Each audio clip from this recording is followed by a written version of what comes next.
Aujourd'hui, en ce deuxième dimanche du mois de mars, nous allons partager la parole de Dieu autour d'un thème qui concerne tout enfant de Dieu. Je dis bien tout enfant de Dieu.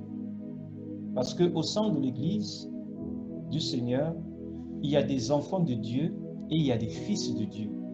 Mais pour aujourd'hui, nous allons étudier, nous allons partager un sujet qui concerne les enfants de Dieu. Que ce soit un enfant de Dieu qui vient de le devenir, que ce soit un enfant de Dieu qu'il était, mais qui n'a pas grandi. On va essayer de comprendre qu'est-ce qui ne va pas, pourquoi un enfant de Dieu, pourquoi une personne est devenue enfant de Dieu, et qu'est-ce qui s'est passé pour qu'il ne puisse pas grandir. Nous allons voir également quels sont les problèmes que rencontre un enfant de Dieu quand il est nouvellement né de nouveau. Quels sont les obstacles qui sont devant lui? Quels sont les problèmes? Donc le thème d'aujourd'hui, c'est la parole construit la foi. 2 points pour l'enfant de Dieu. La parole construit la foi. 2 points pour l'enfant de Dieu. Alléluia. La parole construit la foi. 2 points pour l'enfant de Dieu. Je bénis le Seigneur Jésus-Christ pour ce thème-là qu'il vient de m'inspirer.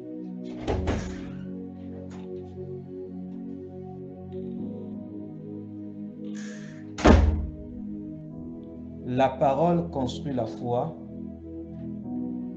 2 points pour l'enfant de Dieu. Et parmi les sujets et les passages bibliques que nous allons parcourir le livre de Jean chapitre 1, verset 12. Jean chapitre 1, verset 12. Jean chapitre 1, verset 12. Jean chapitre 1, verset 12. Jean chapitre 1, verset 12. Ensuite, nous allons parcourir le livre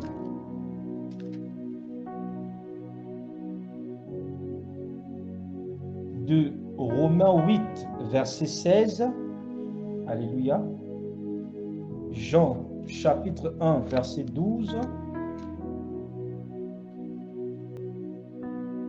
Romains 8, verset 16.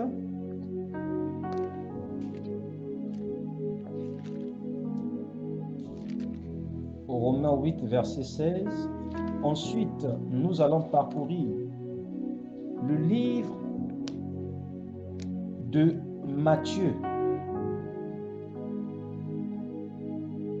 Matthieu 6, verset 33.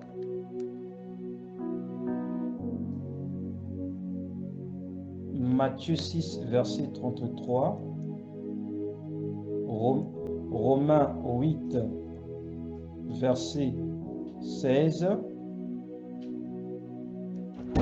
Jean chapitre 1, verset 12.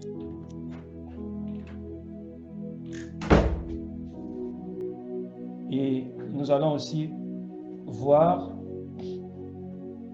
le livre de Psaumes. On va voir 2 psaumes, c'est très important. Le livre de Psaume 119. Psaume 119, verset 97 et 98 jusqu'à 99. Psaume 119, verset 97 jusqu'à 99.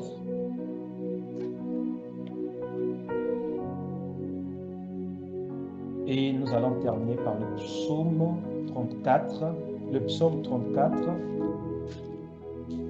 Psaume 34. Psaume chapitre 34, verset 9. Ce sont les différents passages que nous allons parcourir aujourd'hui pour comprendre ce qui en est lorsqu'il s'agit de la parole qui construit la foi pour l'enfant de Dieu. La Bible nous enseigne dans le livre de Jean chapitre 1 verset 12 ce qui suit. Nous allons le lire au nom de Jésus-Christ de Nazareth.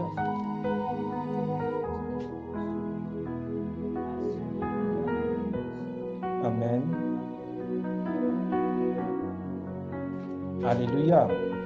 La Bible déclare dans le livre de Jean chapitre 1 verset 12, sur ma version aussi, « Certains pourtant l'ont accueilli, ils ont cru en lui. À tout cela, il a accordé le privilège de devenir enfant de Dieu. » Alléluia. Nous allons lire le livre de Romains 8, verset 16. Romains 8, verset 16. Romains 8, verset 16. Amen.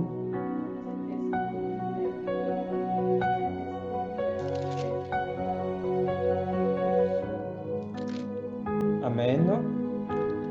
La Bible aussi déclare dans ma version, l'Esprit Saint lui-même et notre esprit nous témoignent ensemble que nous sommes enfants de Dieu. L'Esprit Saint lui-même et notre esprit témoignent ensemble que nous sommes enfants de Dieu. Alléluia. Nous allons parcourir le livre de Matthieu 6, verset 33 pour être en phase de notre thème qui est par la parole construit la foi. 2 points pour l'enfant de Dieu. Matthieu 6, 33.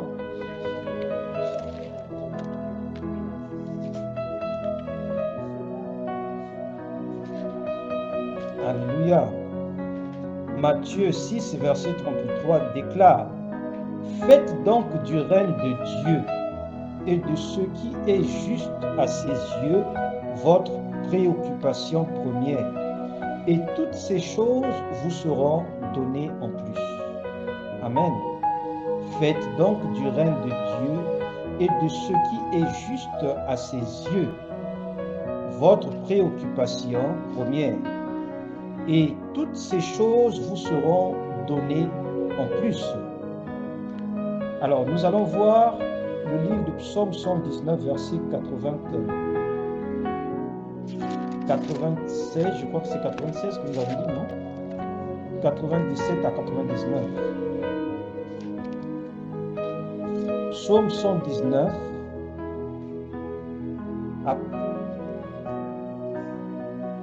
Amen.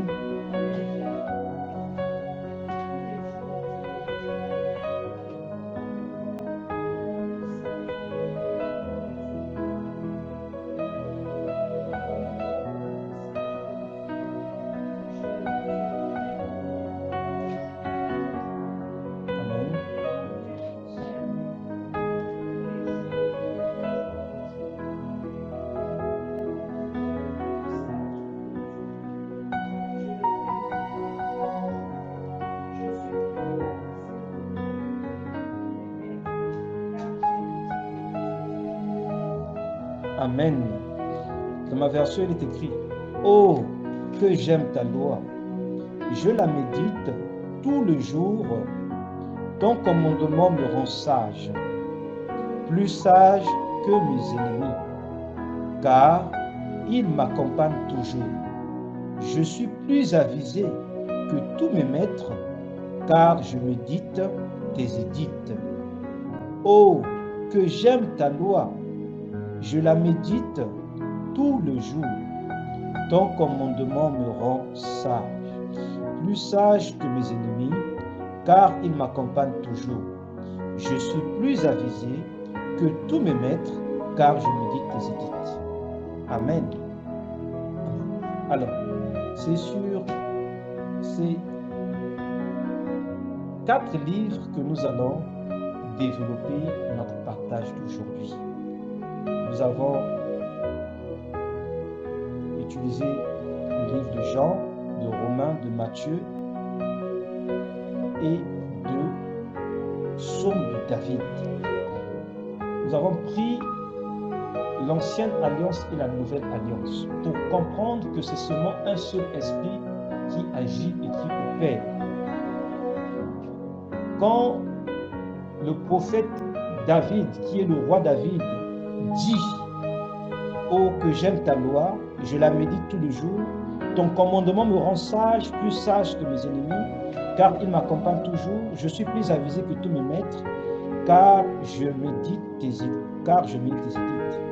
Je crois que le dernier verset que nous devons parcourir, c'est le Psaume 34, verset 9.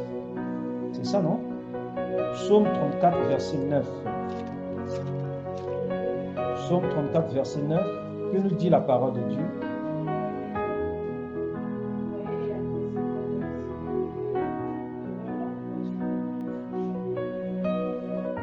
Bon, ça dépend des versions. Hein.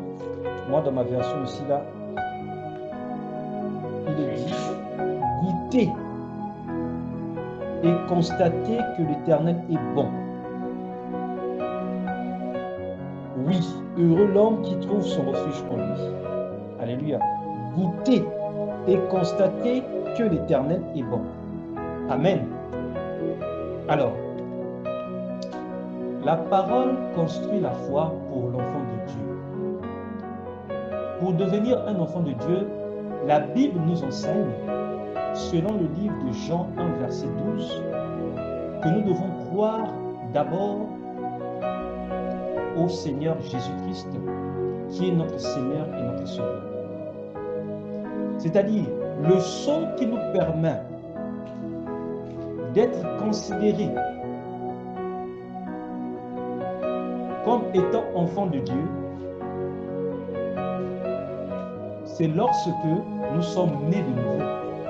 Et être né de nouveau implique de passer par les eaux du baptême, implique que nous puissions confesser la Seigneurie du Christ. Alléluia. Confesser le Seigneur Jésus-Christ comme étant notre Seigneur et notre Sauveur. Confesser qu'il est mort à la croix pour nous sauver. Confesser que Dieu l'a ressuscité des morts afin que nous ayons la vie éternelle. Alléluia. Alors, lorsque nous vivons cette expérience-là, lorsque nous découvrons notre appartenance en Christ, il y a des choses qui nous permettent de connaître le Seigneur Jésus-Christ davantage et de grandir dans sa parole. La parole construit la foi de quelle façon dans la vie d'un enfant de Dieu? C'est lorsque l'enfant de Dieu, sachant qu'il n'appartient plus au monde, il appartient maintenant à Christ, désire de le rechercher tous les jours à travers sa parole. Alléluia. On ne peut pas séparer l'enfant de Dieu à la parole de Dieu et à Christ. Ce n'est pas possible. Celui qui se dit qu'il est enfant de Dieu, forcément, il doit être en contact, il doit connaître le Seigneur Jésus-Christ à travers sa parole. Tout enfant de Dieu qui se dit enfant de Dieu et qui est né de nouveau, qui a cru que le Seigneur Jésus-Christ est son Seigneur et son Sauveur, pour marcher comme le Seigneur Jésus-Christ, il doit être en contact avec la parole de Dieu qui est la Bible. Alléluia. Car la parole de Dieu elle-même, c'est le repère qui nous permet de connaître Jésus-Christ et de grandir dans sa parole. Et le produit que cela crée en nous, c'est quoi? C'est que La parole de Dieu pour un enfant de Dieu construit la foi en lui. Alléluia. Parce qu'il n'y a pas autre chose que la parole de Dieu qui peut construire la foi en nous. Il n'y a pas autre chose. Il n'y a pas autre chose. Quelqu'un peut venir parler.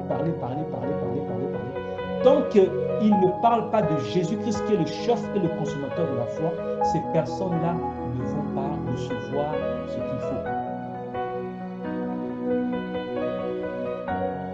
L'enfant de Dieu peut se dire qu'il est enfant de Dieu, bien qu'il est né de nouveau, mais tant qu'il ne se rentre pas en contact avec la parole de Dieu, tant qu'il ne commence pas à fréquenter la parole de Dieu, je dis bien fréquenter la parole de Dieu, donc la lire, la méditer. Le prophète David a dit dans le livre de Psaume 119, à partir du verset 97 à 99, il la médite. La parole de Dieu lui rend sage, plus sage que ses ennemis. Donc la parole de Dieu donne la sagesse à l'enfant de Dieu. Alléluia. Cette sagesse-là ne vient que par la parole de Dieu. Ça ne vient pas par quelque chose d'autre. La parole de Dieu donne la sagesse à l'enfant de Dieu.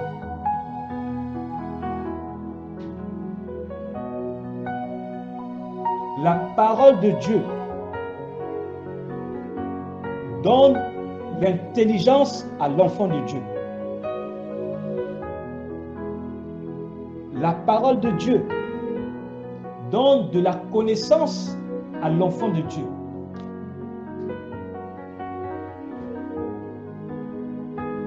La parole de Dieu donne le discernement à l'enfant de Dieu. Nous allons remarquer que la plupart des enfants de Dieu qui parlent et qui agissent selon la parole de Dieu et qui sont en contact de la parole de Dieu n'ont pas le même langage que les enfants de Dieu qui ne sont pas en contact de la parole de Dieu et qui ne parlent pas et qui n'agissent pas selon la parole de Dieu.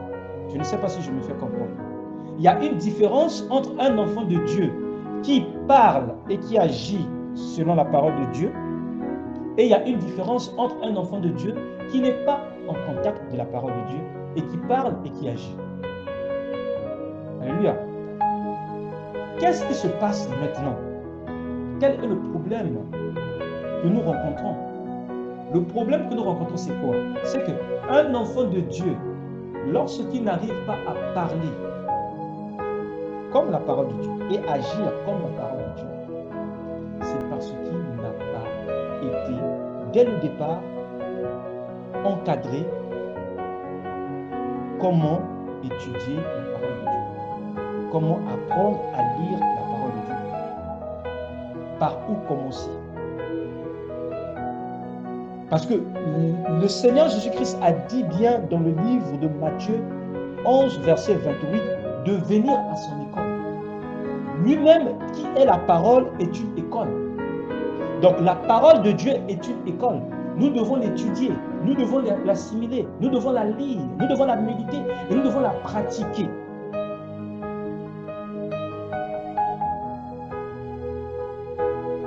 Lorsque un enfant de Dieu est confronté à un discours, au lieu d'avoir un discours d'enfant de Dieu par la parole, il a un discours mondain, ça veut dire que cet enfant de Dieu n'a pas été encadré dès le départ.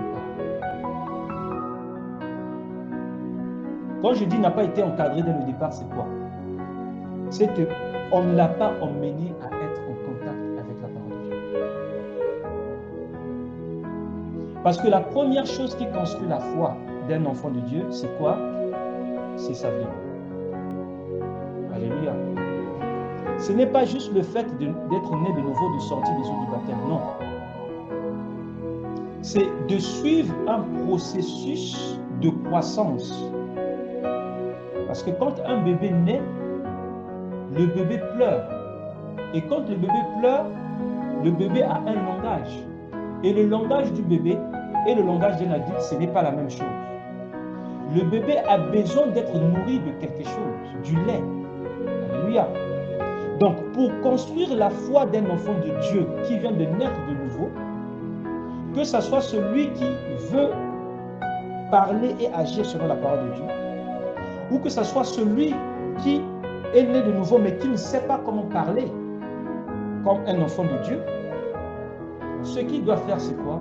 C'est de l'emmener vers la parole de Dieu. Le montrer par où il va commencer afin qu'il puisse grandir dans la foi. Parce que pour grandir dans la foi, il faut être en contact de la parole de Dieu, mais il faut savoir par où commencer. Et le Seigneur Jésus-Christ, dans sa sagesse, lorsqu'il a commencé son ministère, il n'a pas commencé par ressusciter les morts. Alléluia.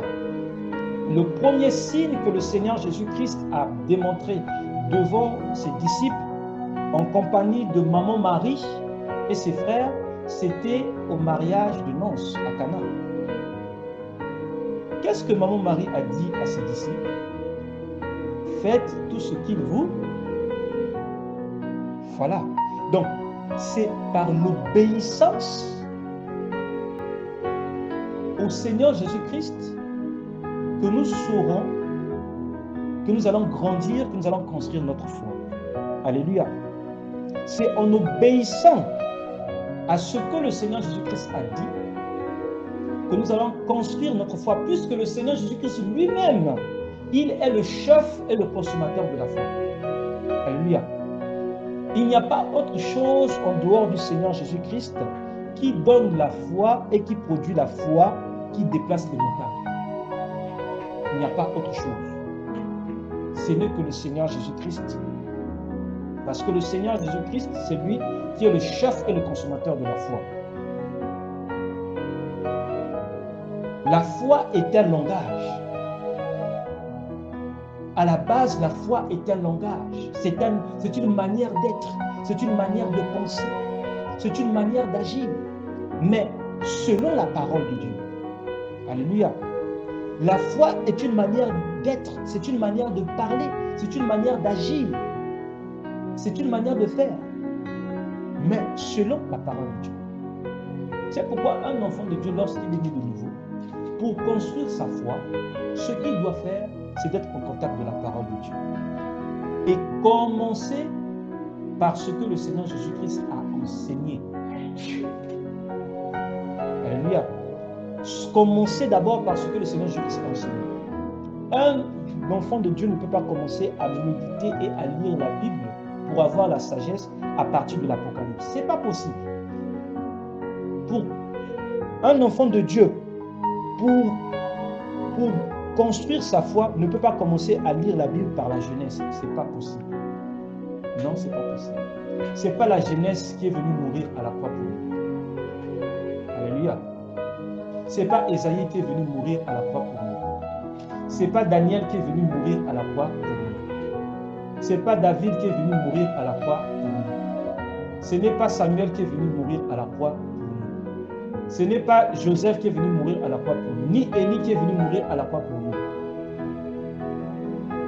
Mais qui est venu mourir à la croix pour nous sauver? C'est le Seigneur Jésus. Et un enfant de Dieu, ce qui lui permet de construire sa foi, c'est lorsqu'il commence à connaître le Seigneur Jésus-Christ. Qui il est? Connaître d'abord le Seigneur Jésus-Christ. Et pour connaître le Seigneur Jésus-Christ, en tant qu'enfant de Dieu, nous pouvons le connaître à partir des évangiles. Alléluia. Les livres des évangiles, que ce soit de Matthieu à Jean, en passant par Marc et Luc, nous permettent de connaître celui qui est le chef et le consommateur de la foi. Puisque c'est lui qui est le chef et le consommateur de la foi, puisque pour un enfant de Dieu, pour construire sa foi, il nous faut la parole de Dieu, et que la parole de Dieu là, s'est faite chair, donc nous devons connaître celui qui est la parole de Dieu. Alléluia, le Seigneur Jésus-Christ. Donc tout enfant de Dieu qui naît de nouveau, pour construire sa foi, il doit se référer à la parole de Dieu en commençant à connaître le Seigneur Jésus-Christ. Et le livre de Matthieu, le livre de Marc, le livre de Luc et le livre de Jean nous permettent de connaître la personne de Jésus. Qui il est, comment il est, quelle est sa mission, quel est son objectif, ses enseignements, ce qu'il nous enseigne, quels sont ses fruits, son école, tout ce qu'il nous faut pour grandir et pour construire notre foi. Et dans la Bible,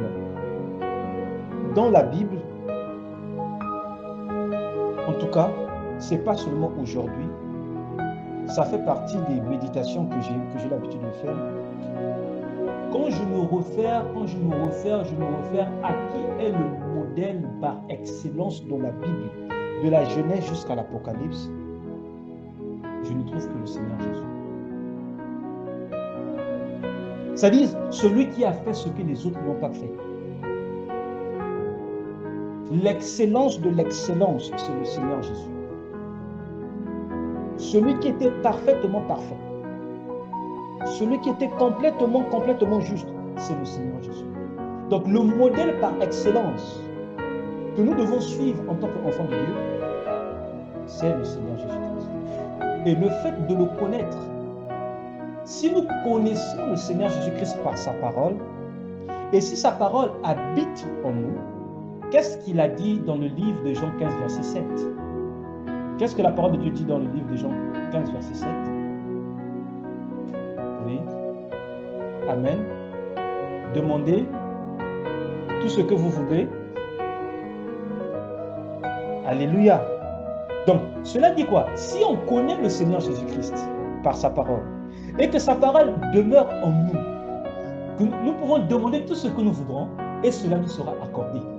L'accès à la richesse, à la bénédiction, à la faveur de tout ce qui appartient au Seigneur Jésus-Christ nous appartient lorsque nous avons la parole de Jésus-Christ en nous. Alléluia. Alléluia. Donc, la connaissance du Seigneur Jésus-Christ à travers les évangiles, en tant qu'enfant de Dieu, elle est très, très importante. Elle est très, très importante. Personne ne peut tromper un enfant de Dieu. Je dis bien, personne ne peut tromper un enfant de Dieu qui a étudié le Seigneur Jésus-Christ de Matthieu à Jean.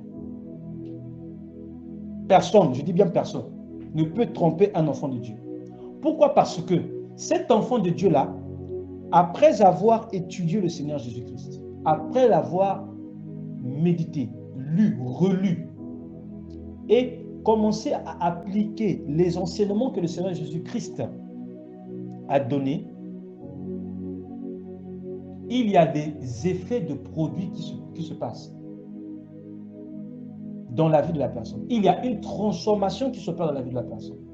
Puisque chaque enseignement que le Seigneur Jésus-Christ a donné est une expérience de construction de notre foi. De Matthieu chapitre 1 jusqu'au dernier chapitre, de Luc 1 jusqu'au dernier chapitre, de Marc 1 jusqu'au dernier chapitre, de Jean 1 jusqu'au dernier chapitre, lorsque nous étudions le Seigneur Jésus et lorsque nous apprenons à connaître comment il a vécu sur terre et tel que nous devons aussi marcher, et quand nous commençons à marcher sur ces traces, il n'y a personne d'autre qui peut nous dire que ta façon de marcher là, ce n'est pas une bonne façon de marcher. Au contraire, il y a des gens qui vont te juger en bien, il y a des gens qui vont te juger en mal. Mais ceux qui vont te juger en bien, c'est ceux-là qui sont révélés que celui-là marche en Christ. Alléluia. Donc, ce qui construit la foi d'un enfant de Dieu, c'est lorsque l'enfant de Dieu cherche le Seigneur Jésus-Christ de Nazareth. Alléluia. Ce qui construit la foi d'un enfant de Dieu, c'est lorsque cet enfant de Dieu-là cherche à connaître le Seigneur Jésus-Christ à travers sa parole. Et le Seigneur Jésus-Christ a dit que si vous me cherchez, vous me trouverez. La Bible déclare quoi dans le livre de Jérémie 29, verset 16? Est-ce qu'on peut le lire? Bien que ça ne fait pas partie des passages principaux, de notre partage, mais c'est pour comprendre que Jérémie chapitre 29, verset 16, verset 13, qu'est-ce que la Bible nous dit? Jérémie 29, verset 13. Jérémie 29, verset 13. Vous me chercherez et vous me trouverez. Vous me chercherez du fond de vous-même. Alléluia.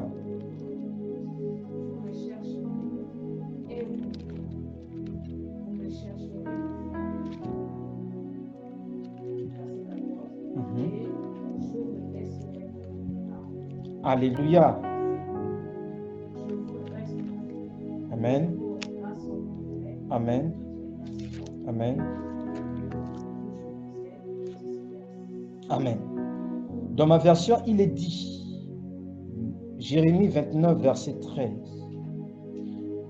vous vous tournerez vers moi et vous me trouverez lorsque vous vous tournerez vers moi de tout votre cœur.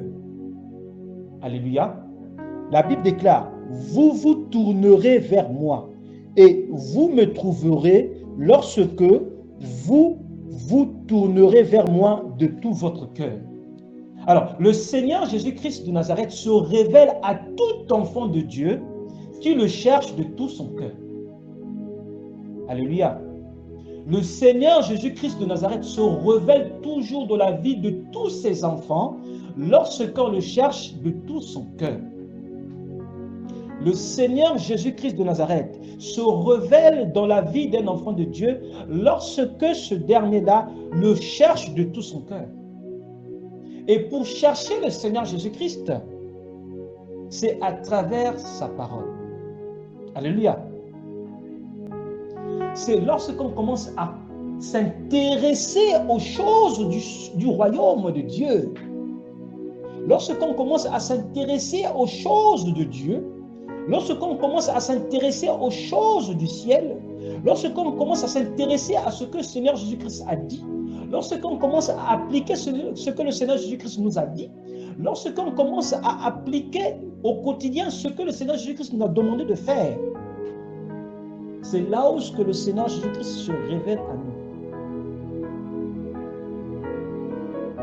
Le Seigneur Jésus-Christ se révèle à nous lorsqu'on le cherche de tout notre cœur. Donc, le Seigneur Jésus-Christ, il est disponible à tout le monde. C'est ce que ça veut dire. Le Seigneur Jésus-Christ est disponible à tout le monde à condition que celui-là qui le cherche de tout son cœur. Donc, la foi, c'est-à-dire la parole construit la foi pour un enfant de Dieu lorsque ce dernier-là recherche le Seigneur Jésus-Christ de tout son cœur. Que le Seigneur Jésus-Christ soit au centre de ta vie. Que ta vie soit centrée sur le Seigneur Jésus-Christ à travers sa parole. Un chrétien ou un enfant de Dieu qui n'est pas en contact avec la parole de Dieu, qui ne connaît même pas ce que le Seigneur Jésus-Christ est venu faire sur terre, ce qu'il a fait pour lui, ce qu'il est pour lui, ce qu'il a pour lui, ne peut pas parler comme un enfant de Dieu. Est-ce que nous sommes ensemble? Je dis bien, un enfant de Dieu qui ne connaît pas ce que le Seigneur Jésus-Christ est venu faire sur terre, ce qu'il a fait pour lui, ce qu'il est pour lui et ce qu'il a pour lui, ce qu'il a en lui, ne peut pas parler comme la parole de Dieu nous le demande. C'est-à-dire il ne saura pas parler. Pourquoi? Parce qu'il n'a pas la connaissance de ce que Jésus-Christ est pour lui. Il n'a pas la connaissance de ce qu'il a en Jésus-Christ. Il n'a pas la connaissance de ce que Jésus-Christ est venu faire, accomplir sur terre pour lui et pour sa postérité. Donc il est très très important pour tout enfant de Dieu qui se dit enfant de Dieu de connaître le Seigneur Jésus de tout son cœur à travers sa parole. Un enfant de Dieu qui ne connaît, qui n'a même pas un passage biblique qui lui serve de pied d'appoint pour s'approcher du Seigneur Jésus-Christ par sa parole, a un problème. Alléluia. Puisqu'on s'approche du Seigneur Jésus-Christ avec un esprit disposé. Il a dit que vous me chercherez et vous me trouverez si vous me cherchez de tout votre cœur. Alors, la parole de Dieu dit quoi? Que tout ce que vous demanderez en mon nom, je le ferai. Mais si déjà même un enfant de Dieu ne connaît pas ce que le Seigneur Jésus-Christ a dit dans le livre de Jean 14, verset 13 à 14, quand il est dans une situation donnée, comment peut-il agir, parler et agir selon la parole? Ce n'est pas possible. Alléluia. Ça, ce n'est pas un pasteur qui est venu le faire à sa place, puisque le pasteur lui-même aussi, il a été enfant de Dieu à un certain moment de son parcours. Il a appris à connaître le Seigneur Jésus-Christ à travers sa parole. Tout enfant de Dieu doit apprendre à connaître le Seigneur Jésus-Christ à travers sa parole.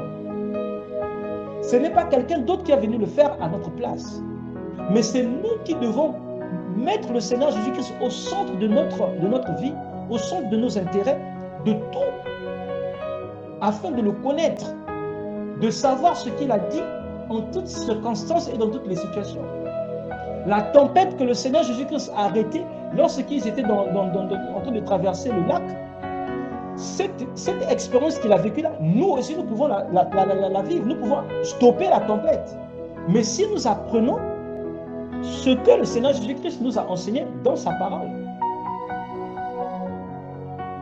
ce n'est pas seulement le dimanche que nous allons l'apprendre. Ce n'est pas seulement le dimanche qu'il faut ouvrir la Bible. Pour apprendre à connaître le Seigneur Jésus-Christ, il faut développer une intimité avec la parole. Il faut avoir un temps d'étude biblique, un temps de méditation biblique, un temps de lecture biblique. Alléluia. L'étude biblique, la méditation biblique, la lecture biblique. Quand on lit la Bible, quand on étudie la Bible et quand on la médite, ça produit en nous la foi. La Bible, ce que j'ai appris, c'est quoi? C'est que la méditation apporte la révélation. Pour tout enfant de Dieu, la méditation apporte la révélation. Tout enfant de Dieu qui médite la parole de Dieu, lorsqu'il la médite, il reçoit la révélation. Forcément, il y a quelque chose qui se passe dans sa vie. Il reçoit une révélation. Et la révélation, c'est l'intelligence qui est renouvelée, mais par l'Esprit de Dieu, à travers sa parole. Alléluia. La révélation, c'est l'intelligence qui est renouvelée à partir de l'Esprit de Dieu, à travers sa parole. Il n'y a pas autre chose qui peut donner la révélation, si ce n'est que par la parole. Et ce qui ouvre la porte à la révélation, l'intelligence qui est révélée là, qui est renouvelée là, ça s'appelle le don du discernement. Moi, à la base, je n'avais pas le discernement. C'est quand j'ai commencé à être en contact avec la parole de Dieu, avec insistance et constamment, que j'ai commencé à développer le discernement en moi. Le discernement des personnes, le discernement des humeurs, le discernement des langages, le discernement des attitudes, le discernement des expressions. Je peux savoir envoyer une personne que la personne a un souci, sans pourtant dire à la personne. Je peux savoir que la personne là est fâchée, sans pourtant dire à la personne. Je peux savoir que la personne là est mécontente, sans pourtant dire à la personne. Je peux savoir que la personne là a un problème, mais ce problème là est lié à un problème affectif. Je peux savoir que la personne là est malade. Ce discernement là ne peut que venir par l'intelligence qui est renouvelée par l'Esprit à travers la parole de Dieu. Alléluia. Alléluia. Et le discernement aussi de prier. Ça, ce n'est que par la parole de Dieu. Où tu es en train de prier dans une direction, le Saint-Esprit t'emmène dans l'esprit de prier dans cette direction-là. Toi-même, tu ne savais pas pourquoi tu priais dans cette direction. Mais alors que dans cette direction, c'est là où se trouve la porte de sortie. Le discernement dans la façon de parler aussi. Ah, là, je ne peux pas dire comme ça à celui-là. Là, je ne peux pas parler comme ça à celui-là. Là, l'atmosphère n'est pas disposée à parler comme ça. là, le temps ne me permet pas de le dire comme ça. Donc, la parole de Dieu, la méditation de la parole de Dieu apporte la révélation à tout enfant de Dieu. Et la révélation aussi, dans le langage biblique, ça s'appelle la sagesse. Alléluia.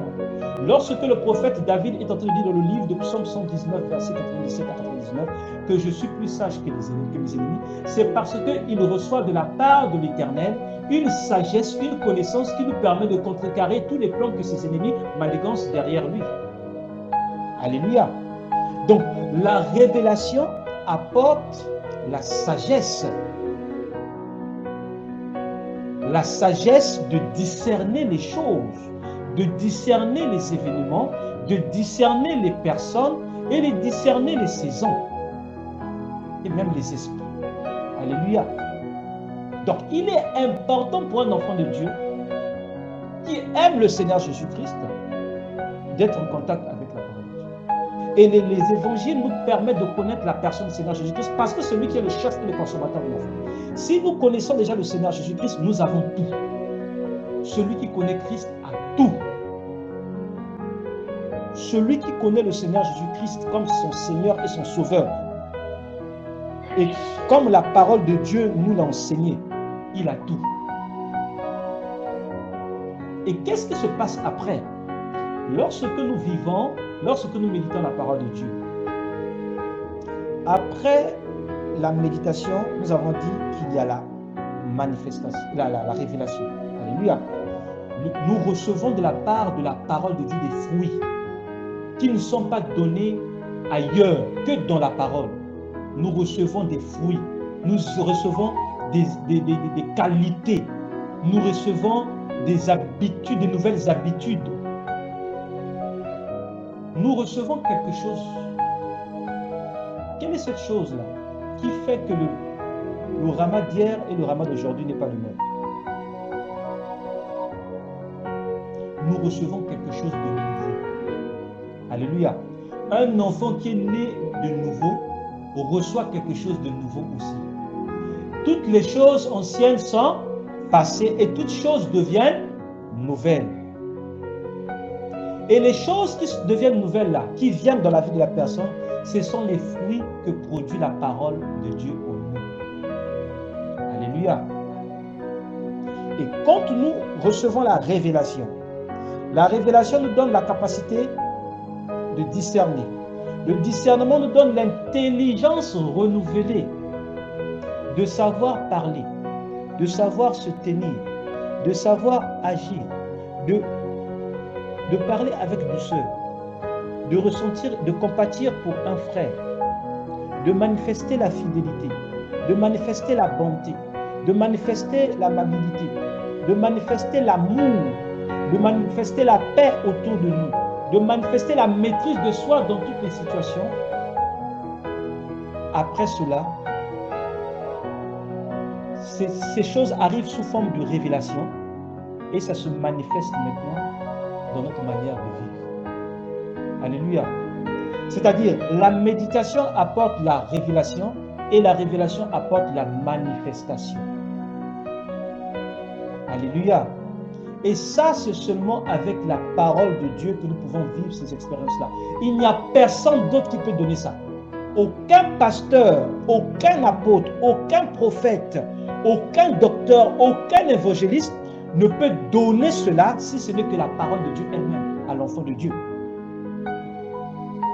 La méditation apporte la révélation apporte la manifestation. Et dans la manifestation, nous voyons les fruits de l'esprit. Alléluia. Nous pratiquons le bien. Nous pratiquons l'amour.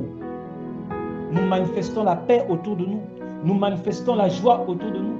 Nous ne supportons pas de voir une personne qui souffre à côté de nous. Nous préférons même, parfois même, tu as, par exemple, les expériences que nous avons vécues dans le passé. Quelqu'un qui a un problème de souci, quelqu'un qui a un souci avec son loyer, mais toi-même tu n'as pas encore payé ton loyer, mais tu lui donnes d'abord ton argent pour qu'il puisse payer son loyer, et après, Toi, tu attends ton tour le jour à laquelle tu vas payer le loyer pour payer ton loyer. Ça, c'est une manifestation de l'amour de Christ. Alléluia. Compatir à un besoin d'une personne lorsque la personne est dans le besoin. Mais toi-même aussi, tu as ce même problème-là. Priez pour les autres. C'est ça la manifestation. Vous imposerez les mains aux malades et les malades seront guéris. Ça s'applique pour tout enfant de Dieu. Ça ne concerne pas les fils de Dieu seulement. Alléluia. Il y a des enfants de Dieu et il y a des fils de Dieu. Alléluia. Aujourd'hui, nous sommes en train de traiter uniquement la parole construit la foi pour l'enfant de Dieu. Donc, pour tous ceux qui ont cru en Jésus-Christ, qui sont nés de nouveau là, eux, ils peuvent imposer les mains aux malades au nom de Jésus-Christ et le malade sera guéri. Alléluia. Eux, ils peuvent dire à une personne qui est sous l'emprise d'un esprit mauvais, prendre l'autorité de ordonner, de chasser cet esprit-là de partir et cet esprit-là va partir. Ils peuvent être victimes d'empoisonnement et s'ils boivent ces breuvages-là, ils ne vont pas mourir. Ça, ce sont les privilèges qui reviennent à un enfant de Dieu qui connaît qui il est en Jésus-Christ et ce qu'il a en Jésus-Christ. Donc, pour connaître Jésus-Christ, ce que tu as et ce que tu es, il faut la méditation de la parole de Dieu. Ce n'est pas quelqu'un d'autre qui va le faire à ta place. Ce n'est ni le mari qui va apprendre, ce n'est ni le mari qui va étudier la parole de Dieu à la place de la femme, ce n'est ni la femme qui va étudier la parole de Dieu à la place du mari. Pourquoi? Parce que nous tous, nous sommes épouses de Christ. Donc nous tous, nous devons mettre la main à la pâte. Nous tous, nous devons chercher et rechercher le Seigneur Jésus-Christ, comme la Bible déclare dans le livre de Jérémie 29, verset 13, nous devons le chercher de tout notre cœur. Nous tous, nous devons désirer le connaître. Alléluia. C'est pourquoi la Bible déclare dans le livre de Matthieu 6, verset 33, qu'est-ce qu'il est dit? Cherchez premièrement le royaume des cieux, ça fait partie du verset. Cherchez premièrement le royaume des cieux et la justice de Dieu. Et toutes ces choses vous seront données. Alors, Matthieu 6, verset 33 est clair. Faites donc du règne de Dieu et de ce qui est juste à ses yeux votre préoccupation première. Alors, qu'est-ce qui est juste? Qu'est-ce qui est juste? Alléluia. Qu'est-ce qui est juste? C'est une question que je vous pose. Quand le Seigneur Jésus-Christ dit, ça c'est le Seigneur Jésus-Christ qui est en train de parler lui-même en personne. Faites donc du règne de Dieu et de ce qui est juste à ses yeux votre préoccupation première. Qu'est-ce qu'il veut tout simplement lui dire?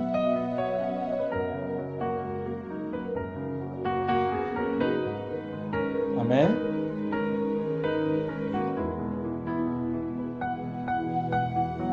Janelle, qu'est-ce que ça veut dire? Faites donc du règne de Dieu et de ce qui est juste à ses yeux votre préoccupation première, et toutes ces choses vous seront données en plus. Ce passage de Matthieu 6, verset 33 là, ça vous rappelle quoi? Ça vous inspire quoi? Ça vous inspire quel autre passage? Oui, ça nous inspire la parole de Dieu. Qu'est-ce que ça vous inspire? Le livre de Matthieu 6, verset 33. Ça vous inspire quoi? Faites donc du règne de Dieu et de ce qui est juste à ses yeux votre préoccupation première, et toutes ces choses vous seront données en plus. Ça vous inspire quoi? Nous l'avons dit tout à l'heure là. Le livre de Jean 15, verset 7. Qu'est-ce qui est écrit? Si vous demeurez dans ma parole et que ma parole demeure en vous, demandez tout ce que vous voudrez et cela vous sera accordé. Alléluia. Si vous demeurez dans ma parole et que mes paroles demeurent en vous, demandez tout ce que vous voudrez et cela vous sera accordé. Faites donc du règne de Dieu et de ce qui est juste à ses yeux votre préoccupation première, et toutes ces choses vous seront données en plus. Est-ce que vous voyez la corrélation? Vous voyez la corrélation, non? Alors, le royaume de Dieu, c'est quoi? Le royaume de Dieu, c'est qui? Le royaume de Dieu, c'est la parole de Dieu. Le royaume de Dieu, c'est qui? C'est Jésus-Christ. Alléluia. Quand on dit « Faites donc du règne de Dieu », le règne de Dieu, là, c'est la personne d'abord de Jésus-Christ, mais c'est aussi sa parole.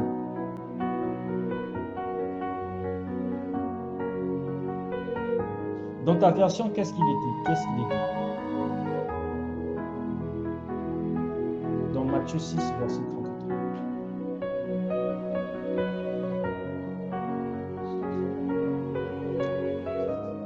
Amen.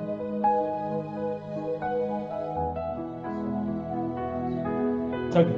Cherchez d'abord. Jérémie 29, verset 13. Vous me chercherez si vous me cherchez de tout votre cœur, n'est-ce pas? Jean 15, verset 7, si vous demeurez dans ma parole et que mes paroles demeurent en vous, demandez tout ce que vous voudrez, demandez tout ce que vous voulez et cela vous sera accordé. N'est-ce pas? Alors, est-ce que nous ne voyons pas que la parole de Dieu revient à chaque fois? Comment est-ce que dans Jérémie 29, verset 13, on va chercher le Seigneur Jésus? On va le chercher comment? À travers sa parole. Matthieu 6, verset 33. Comment est-ce qu'on va chercher le royaume de Dieu? À travers la parole de Dieu. Merci beaucoup. Jean 15, verset 7. Qu'est-ce qu'il nous dit? Si nous demeurons dans sa parole et que sa parole demeure en nous, que nous demandons tout ce que nous voudrons et cela nous sera accordé. Donc cela dit que la préoccupation première d'un enfant de Dieu, c'est de rechercher le Seigneur Jésus-Christ à travers. Ça, c'est la première chose. Ça, c'est une révélation que nous sommes en train de partager aujourd'hui.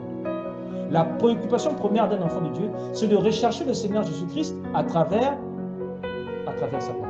Maintenant, qu'est-ce qui se passe lorsqu'on le recherche après? Il y a quelque chose qui se passe. Il y a quelque chose qui s'opère.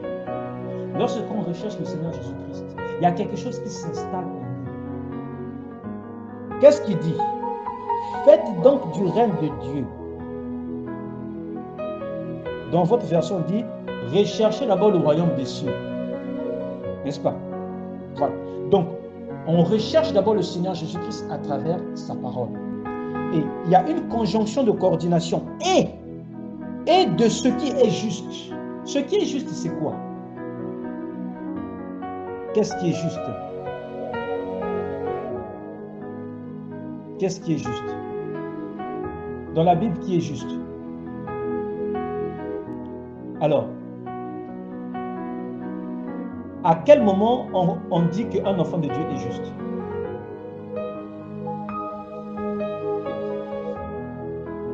Alléluia. Donc, un enfant est considéré comme étant juste devant Dieu. C'est lorsqu'il obéit à la parole de Dieu. Ce n'est pas autre chose. On est considéré juste devant Dieu lorsque nous obéissons à sa parole. Maintenant, accomplir ce qui est juste là, c'est de marcher et agir. Ma version demande de faire.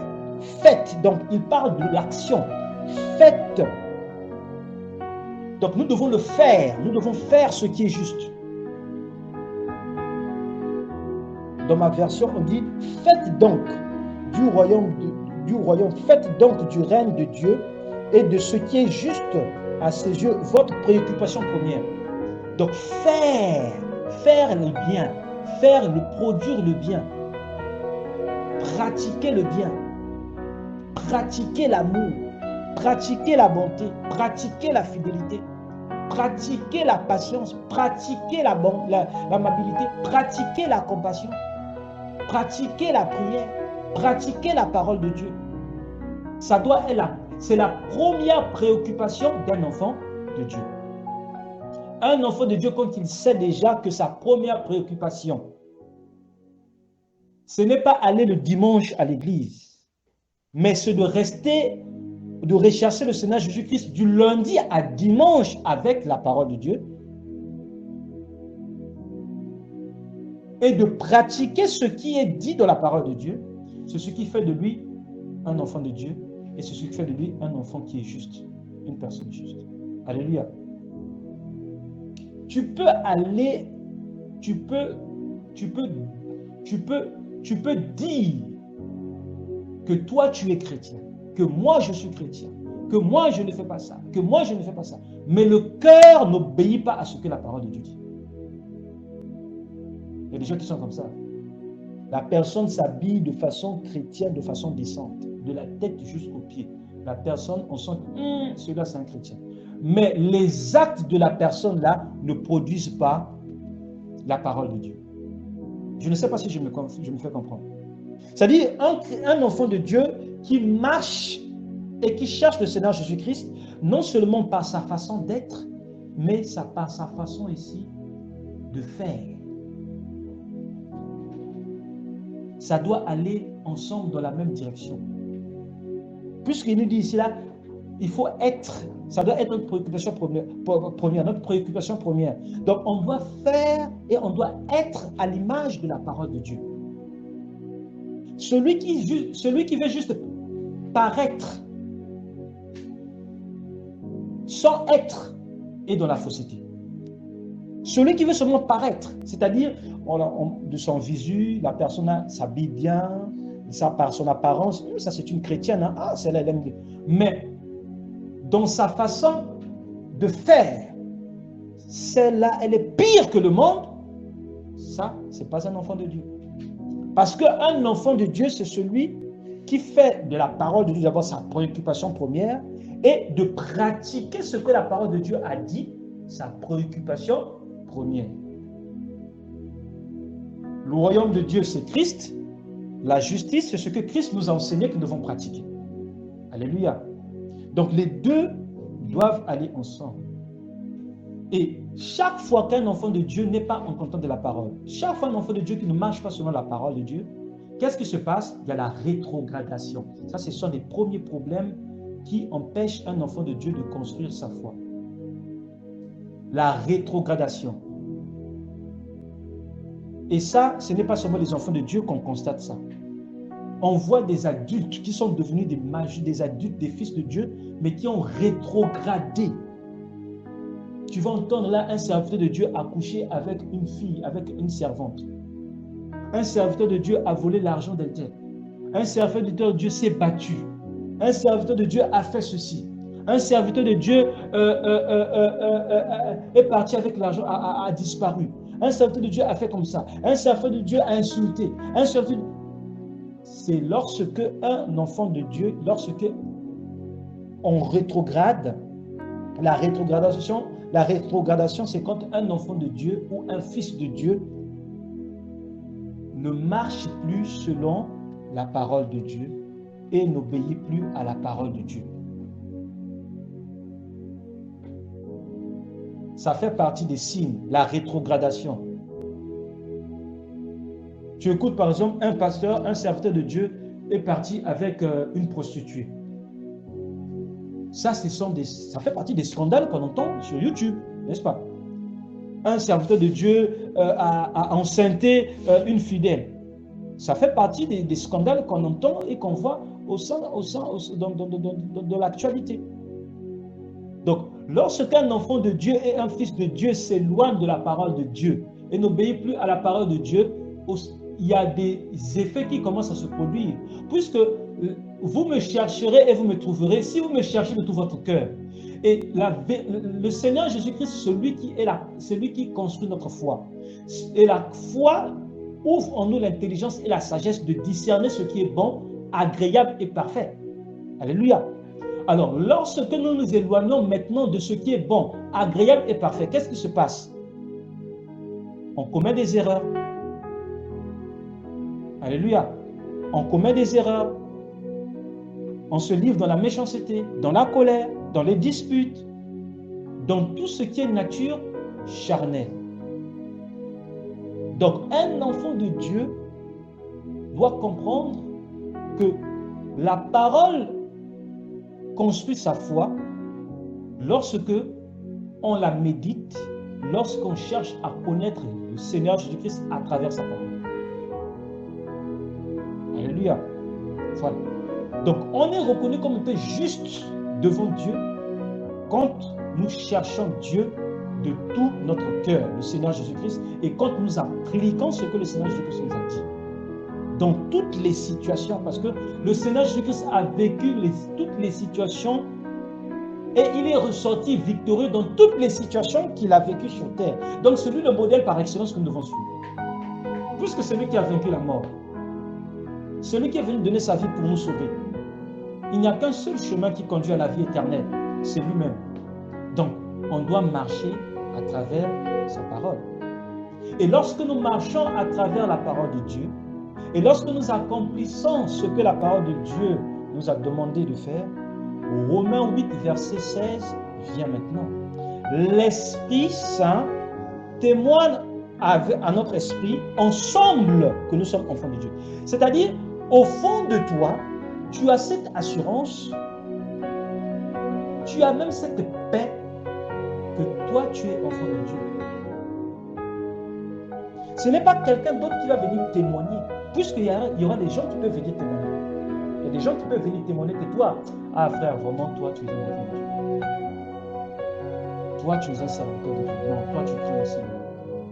Mais toi-même déjà, sur ta marche avec le Seigneur, sur ta marche de rechercher le Seigneur jour et nuit, tu peux savoir si tu es en Christ, si tu es enfant de Dieu, si tu n'es pas enfant de Dieu. Si tu es un enfant de Dieu rebelle, si tu n'es pas si tu es un enfant de Dieu obéissant, nous tous, nous pouvons savoir dans notre intérieur si nous sommes des enfants de Dieu obéissants ou pas. Alléluia.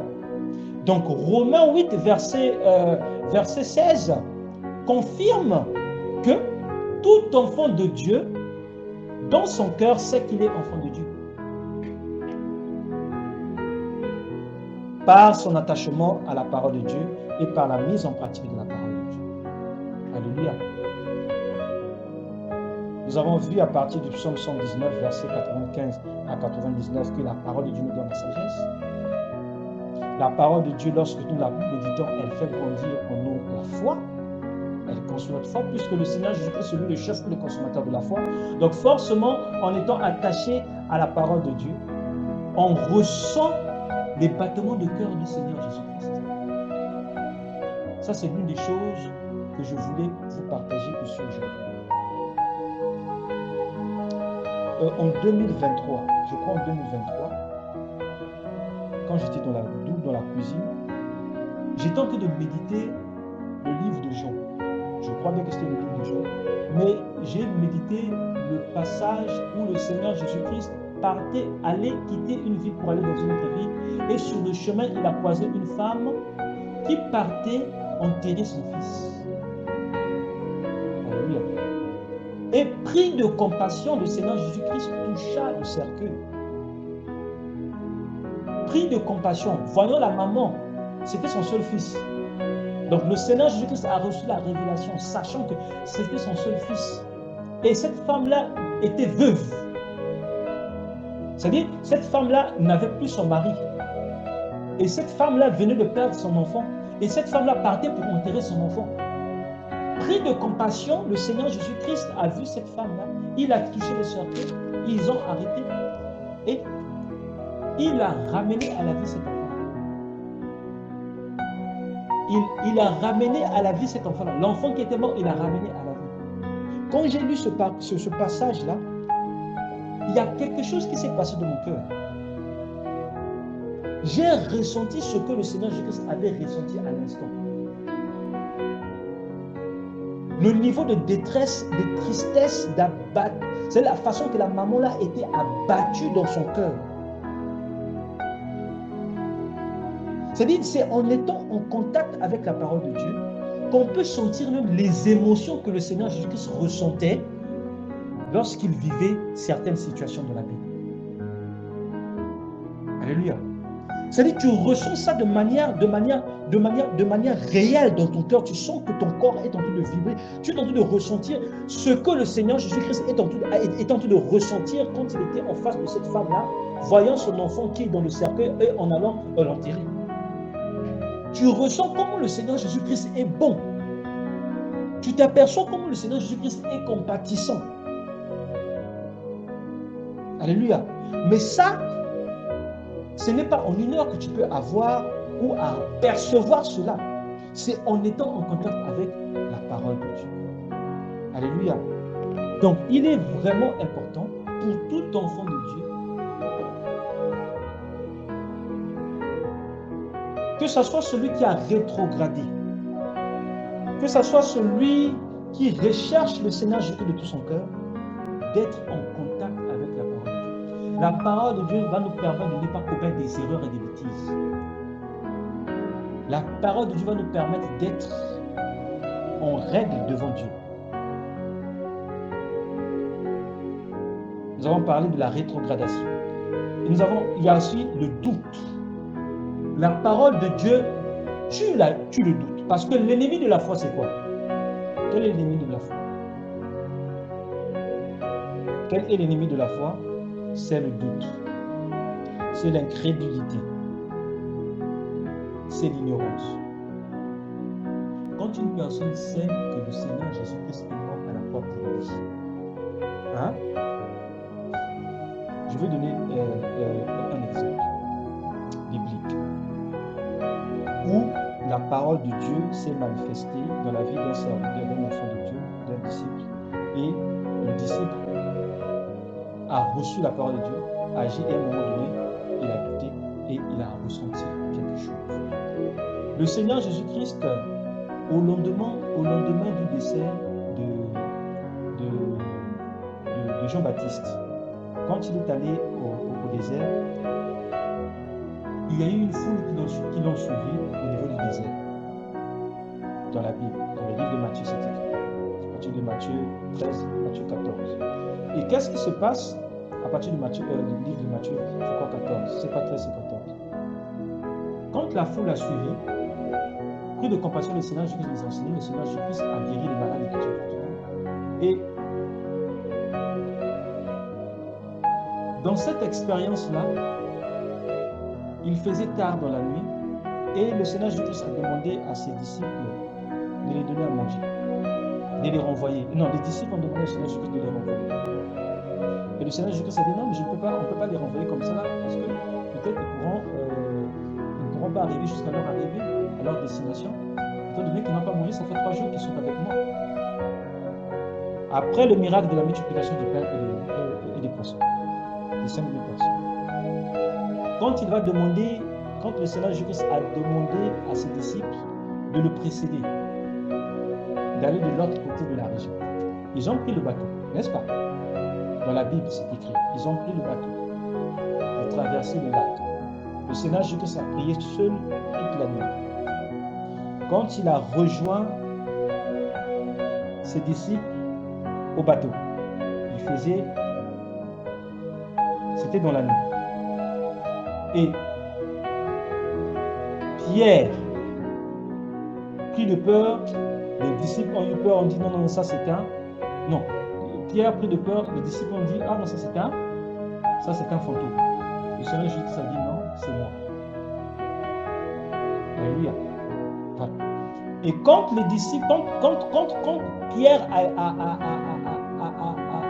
a reçu le message que ça c'est moi, n'ayez pas peur, c'est moi le Seigneur.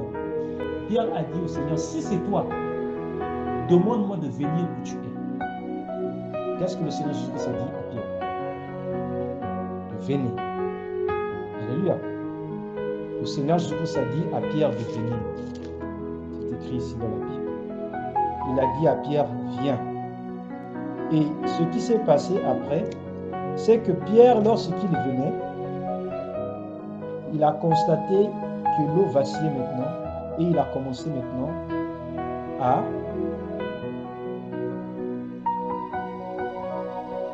qu'est-ce qui s'est passé? À s'enfoncer dans l'eau. Qu'est-ce que le Seigneur Jésus a dit à Pierre? Vous n'avez pas encore lu ce passage-là? Bon, on va lire ça tout de suite. C'est pour nous nourrir. C'est juste pour nous nourrir. Pour qu'on puisse comprendre que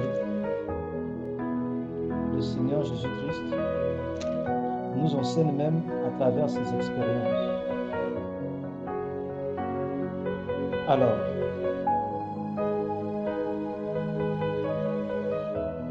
on va prendre le livre de Jean de Matthieu 14. Matthieu 14, verset 28. C'est juste pour qu'on puisse comprendre quel est l'ennemi de la foi. Nous savons déjà que la parole de Dieu construit notre foi pour un enfant de Dieu, mais nous devons aussi savoir quels sont les ennemis de la foi pour tout enfant de Dieu, parce que c'est important.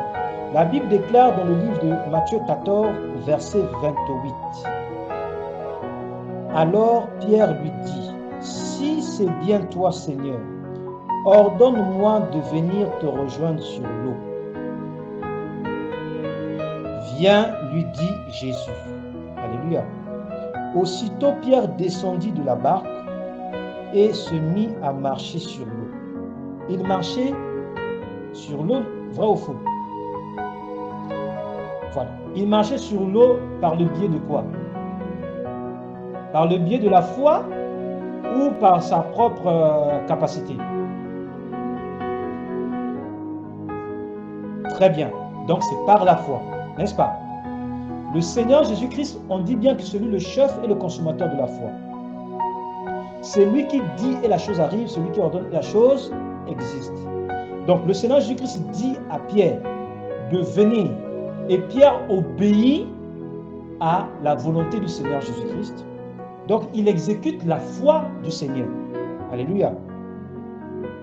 Alors, en direction, Pierre se mit à marcher sur l'eau en direction de Jésus. Mais dans le verset 30, il est dit, mais quand il remarqua combien le vent soufflait fort, il prit peur. Et comme il commençait à s'enfoncer, il s'écria, « Au secours, Seigneur !» Immédiatement, Jésus lui tendit la main et le saisit. « Ta foi est bien faible, » lui dit-il, « pourquoi as-tu douté ?» Ça, c'est le Seigneur Jésus-Christ qui lui a dit. « Pourquoi as-tu douté ?» Alléluia. Alors, nous voyons ici là que, en tant qu'enfant de Dieu, on peut être confronté à des situations si nous ne sommes pas bien affermis dans la parole de Dieu. C'est-à-dire, si nous ne recherchons pas le Seigneur Jésus, si nous ne connaissons pas le Seigneur Jésus, si nous ne pratiquons pas la parole de Dieu, si nous ne marchons pas selon la parole de Dieu, si nous ne connaissons pas ce que nous avons en Christ et ce que nous sommes en Christ, lorsque nous sommes face à une situation, nous pouvons nous remettre en question. Est-ce que le Seigneur Jésus-Christ est toujours avec moi ou est-ce que le Seigneur Jésus-Christ m'a abandonné? Et tout ça. Là, nous voyons que le Seigneur Jésus-Christ nous dit que Pierre a douté. Pourquoi il a douté? Parce que il y a le doute d'abord. Suivons bien la leçon que nous devons tirer. Quels sont les ennemis de la foi qui construisent? Quels sont les ennemis qui construisent notre foi? Quels sont les ennemis qui empêchent que la parole se construise, que la parole construit la foi en nous? Quels sont les ennemis qui empêchent que la parole construise la foi en nous? Nous avons vu ici là, il y a le doute. Il y a la peur. La Bible parle de la peur. Le doute, la peur. Le doute, la peur. Quoi encore?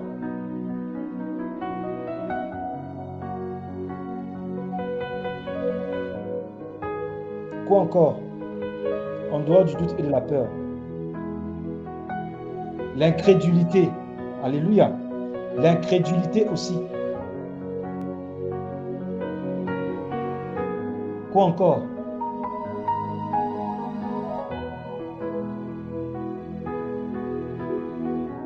coup encore, observons bien le passage là, parce que ce passage-là nous enseigne tout enfant de Dieu. Chaque fois que nos yeux se détachent du Seigneur Jésus-Christ et observent ce qui nous entoure, l'apôtre Pierre s'est déstabilisé lorsqu'il a commencé à observer le vent. Il a pris peur. La Bible dit ici quoi? Il dit quoi? Mais quand il remarqua combien le vent soufflait fort, il prit peur. C'est-à-dire, il avait les yeux fixés sur le Seigneur Jésus-Christ. Il marchait sur l'eau.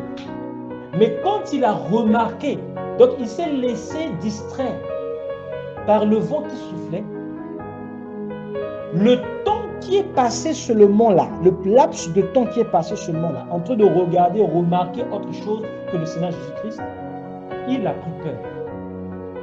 Et il a commencé à s'enfoncer. La peur a ouvert la porte à l'incrédulité. N'est-ce pas? La peur a ouvert la porte à l'incrédulité. L'incrédulité a ouvert la porte au doute. Et le doute a tué la foi. Et l'apôtre Pierre a commencé à s'enfoncer dans l'eau. Et le Seigneur Jésus-Christ l'a dit, ta foi est forte. Donc, pour avoir une foi forte, nous devons garder nos yeux fixés sur Jésus et sur la parole. C'est de cette leçon-là qu'il faut retenir autour de notre partage d'aujourd'hui. Ce qui construit notre foi, pour nous en tant qu'enfants de Dieu, c'est la parole de Dieu. Lorsque nous gardons la parole de Dieu dans notre cœur et nous fixons nos yeux, nos regards sur Jésus-Christ. Alléluia. Alléluia. Béni soit le